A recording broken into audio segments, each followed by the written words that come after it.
சென்னையில் எக்கால் லட்சியங்கள் செதுக்கப்படும், வானுயர கட்டடங்களால் செல்வம் அளவிடப்படும் ஒரு சட்டமன்ற தொகுதி. இந்த கோட்டைக்கு நடுவில் நிற்கும் ஒரு மாமனிதர் திரு M.K. மோகன் அவர்கள். தொழிலதிபராக இருந்து 2 முறை திமுக சட்டமன்ற உறுப்பினராக ஆனவர். வாக்காளர் பெருமக்களே வணக்கம். மோகன் அவர்களின் அரசியல் பயணம் பெரிய சட்டமன்ற அரங்கில் தொடங்கவில்லை. உள்ளாட்சி நிர்வாகத்தின் களத்தில் முதலில் கவுன்சிலராகவும் பின்னர் சென்னை மெட்ரோ குடிநீர் வாரியத்திலும் அவர் செயல்பட்டார். அவர் ஒரு பெரும் செல்வந்தர் என்பது அவரது வேட்புமனு உறுதிமொழி பத்திரம் இதை மறைக்கவில்லை. 2016 சட்டமன்ற தேர்தலில் அவர் நகரிலேயே மிகவும் பணக்கார வேட்பாளராக இருந்தார்.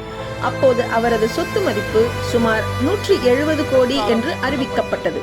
அவர் உயர்மட்ட அரசியலில் நுழைந்தது அடிமட்டத்தில் இருந்து வந்த ஒருவரின் எழுச்சி அல்ல, மாறாக மிகப்பெரிய தனிப்பட்ட அதிகாரத்தின் பயன்பாடாகவே இருந்தது. அண்ணா நகர் திமுகவின் பாரம்பரியமான கோட்டையாக இருந்தது. எதிர்த்து போட்டியிட்ட அமைச்சரிடமிருந்து அதனை கைப்பற்றுவது ஒரு பெரும் சவாலாக இருந்தது. அவரது வெற்றி இந்த கூற்றை உறுதிப்படுத்தியது. அண்ணா நகர் அவரது ஆளுகைக்கு உட்பட்டது. ஆட்சிக்கு வந்த பின் திரு மோகன் அவர்கள் நிர்வாகத்தில் ஒரு தொழிலதிபரின் செயல்திறனை கொண்டு வந்ததற்காக பாராட்டப்பட்டார்.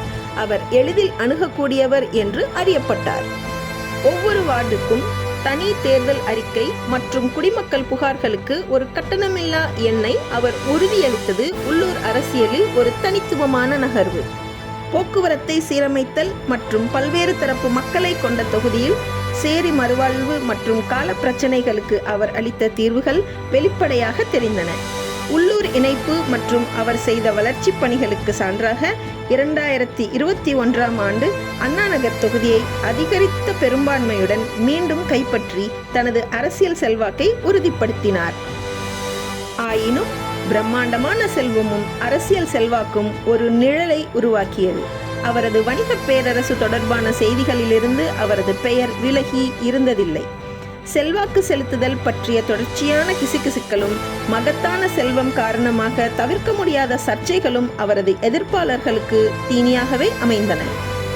திரு M.K. மோகன் அவர்கள் உண்மையான மாற்றம் தனிப்பட்ட பொறுப்பிலிருந்துதான் தொடங்குகிறது என்று எப்போதும் நம்புகிறார்.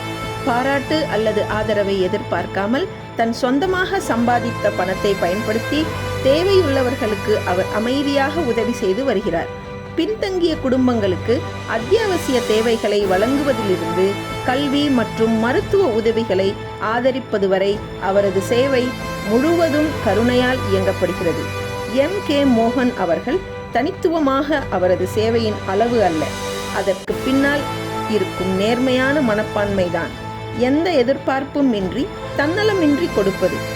அவரது செயல்கள் உண்மையான சமூக சேவை என்பது செல்வம் அல்லது அந்தஸ்து குறித்து அல்ல, பிறரை உயர்த்த வேண்டும் என்ற உண்மையான விருப்பம் பற்றியது என்பதை நினைவூட்டுகிறது.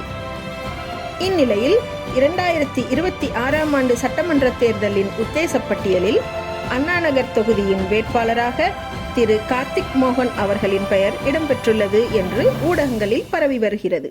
வரும் தேர்தலில் திரு M.K. மோகன் அவர்கள் போட்டியிடுவாரா அல்லது திரு கார்த்திக் மோகன் அவர்கள் போட்டியிடுவாரா என்பதை பொறுத்திருந்து பார்ப்போம்.